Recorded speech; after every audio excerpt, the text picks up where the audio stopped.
지구의 시간을 하루로 비유한다면 인류가 이 지구에서 살아가는 시간은 그 중에 어느 정도 될 것 같으세요? 물론 지구의 연도를 몇 년으로 볼 것이냐에 따라 다르겠지만 과학자들이 이야기하는 한 60억여 년으로 한다면 인류가 이 땅에서 살아가는 시간은 약 3초 정도 된다고 하더라고요. 그러니까 인류가 이 지구에서 살아온 시간이 우리에게는 수천 년의 시간이지만 지구 입장에서 보자면 굉장히 짧은 시간을 살아가고 있을 뿐인 거죠. 그런데 예수님께서는 그 중에서도 겨우 33년여의 세월을 사셨잖아요. 근데 그 중에서도 그분께서 사역하신 시간은 3년여의 시간밖에 되지 않죠. 물론 어떤 학자들에 따르면 예수님의 사역 시간이 3년이 아니라 1년이라고 이야기하는 학자들도 있긴 한데 어쨌든 1년이든 3년이든 지구 전 역사에서 인류가 산 시간이 겨우 3초인데 예수님이 그 중에서 딱 1년 혹은 3년을 사역하시고 승천하셨다면 와, 그거 너무 짧은 시간 아닌가요? 그리고 여러분 제가 사역을 벌써 10여 년 해왔는데 한 교회에서 한 4년 정도 사역한 적이 있거든요. 그 4년도 굉장히 짧았다고 느껴졌어요.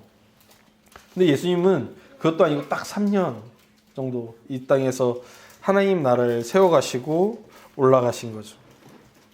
정말 짧다고 생각되더라고요. 정말 짧다고 생각됐어요.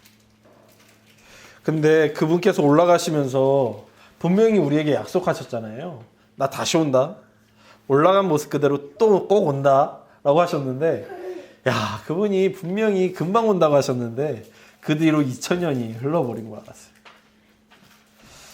사역한 세월은 고작 1년 혹은 3년인데 다시 오시겠다고 하신 지 벌써 약속한 지 2000년의 세월이 흐른 오늘을 맞이하며 고민이 되더라고요. 물론 초대교회도 그런 고민이 있었어요. 예수님 분명히 금방 오신다고 했는데 왜 안 오시지? 그리고 예수님 오신다고 하셨는데 그래서 그거 믿고 로마가 우리를 그렇게 핍박하고 죽여도 버텨왔는데 왜 안 오시지? 이미 죽은 사람들은 어떻게 되는 거지? 하는 고민들이 초대교회에 있었다고요. 비슷한 고민이 우리 가운데도 있죠. 예수님 왜 아직도 안 오시는 거지? 분명히 마지막 때가 다가오는 것 같은데 세월을 보니까 예수님께 사셨던 말씀에 비교해서 보니까 지금이 마지막 때가 다가오는 것 같은데 예수님 왜 안 오시지? 때로는 어떤 이들은 예수님 안 오시는 거 아닌가? 라는 고민을 하기도 합니다.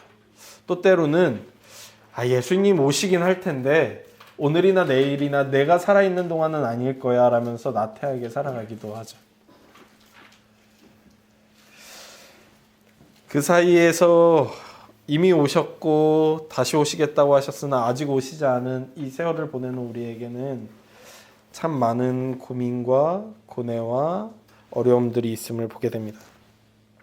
목사로서 어려움이 있다면 현대 그 성서 해석에서 굉장히 트렌드인 건요.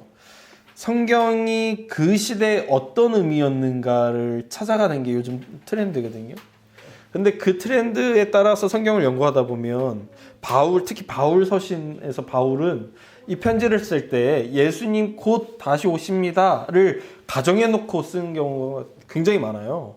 근데 예수님이 곧 다시 오신다고 한 지 2000년이나 지난 오늘을 사는 우리에게 예수님 곧 다시 오십니다가 너무 피부로 다가오지 않을 때가 많다라는 거예요. 그래서 그대로 가져오기가 어렵다라는 게 성경 해석을 해나가는 저의 고뇌이기도 하죠. 예수님이 오시는 게 더뎌지면 더뎌질수록 참 많은 사람들에게 어려움을 주는 것 같아요. 겨우 3년 사역하시고 이 긴 시간을 기다리게 하시는 예수님을 보면서 우리는 어떻게 해야 되는가 하는 고민을 하게 될 때에 강림절은 그런 저에게 하나의 대답이 되었습니다. 왜냐하면 강림절은 처음 오신 예수님을 기억하는 시간이기도 하지만 다시 오실 예수님을 고대하면서 내 마음을 다잡는 시간이기도 하거든요. 그리고 다 잡다 보면 제가 강림절 두 번째 주일에 나누었듯이 무언가를 간절히 기다리는 사람은 그 사람을 닮아가게 돼 있다고 말씀드렸잖아요. 그게 영향력이라는 거 아닌가요? 왜 저희 아내가요, 저랑 처음에 결혼하고 저희 첫 명절에 저희 집에 갔는데 저희 집은 명절이면 만두를 먹거든요. 만둣국을. 이게 수저가 잘 안 가는 거예요. 우리 아내가 잘 안 가는 거예요.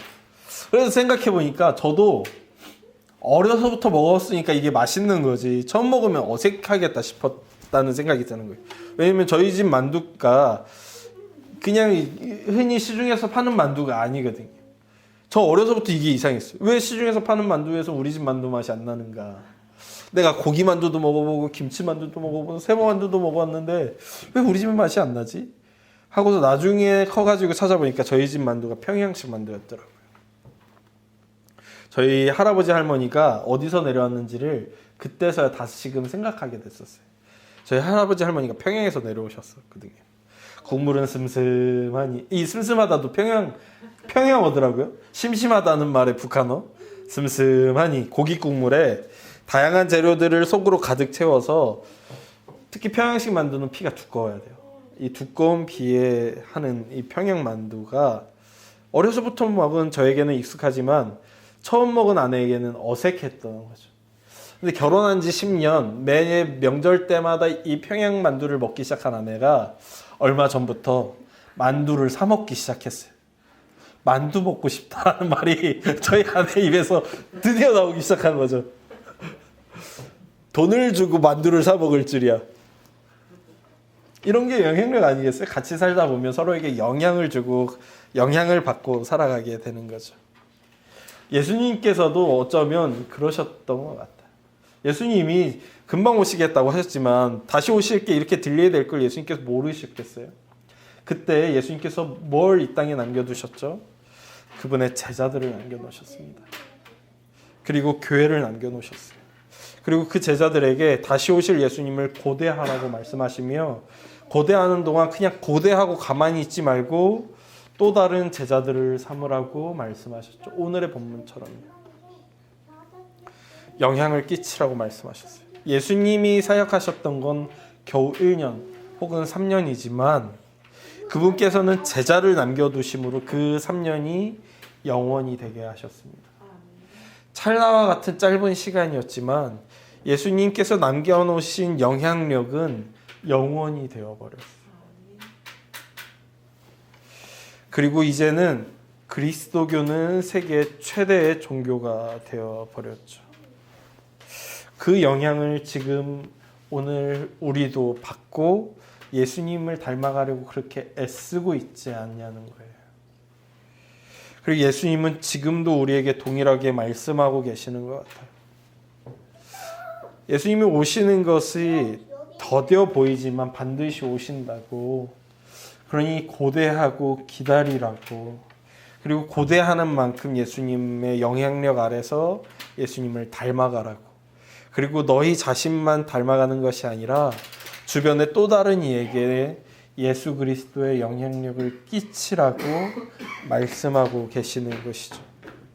강림절 4번째 주일인 오늘 우리가 다시 오실 예수님을 고대하며 우리의 삶에서 그저 간절히 예수님 마라나타 어서 오십시오 라고 고백하고 내 마음이 간절해 주는 것에서 끝나는 것이 아니라 예수님의 짧았던 그 사역을 영원의 시간으로 만드는 것은 우리가 또 다른 사람에게 예수 그리스도의 사랑을, 그분의 영향력을 끼치는 것이 바로 그 길이 될 것입니다. 그 찰나를 영원으로 만드는 우리의 2024년이 되길, 우리의 삶이 되길, 우리의 존재가 되길 간절히 소망합니다. 여호와는 내게 복을 주시고 너를 지키시기를 원하며 여호와는 그의 얼굴을 내게 비추사 은혜 베푸시기를 원하며 여호와는 그 얼굴을 내게로 향하여 드사 평강 주시기를 원하노라. 아멘.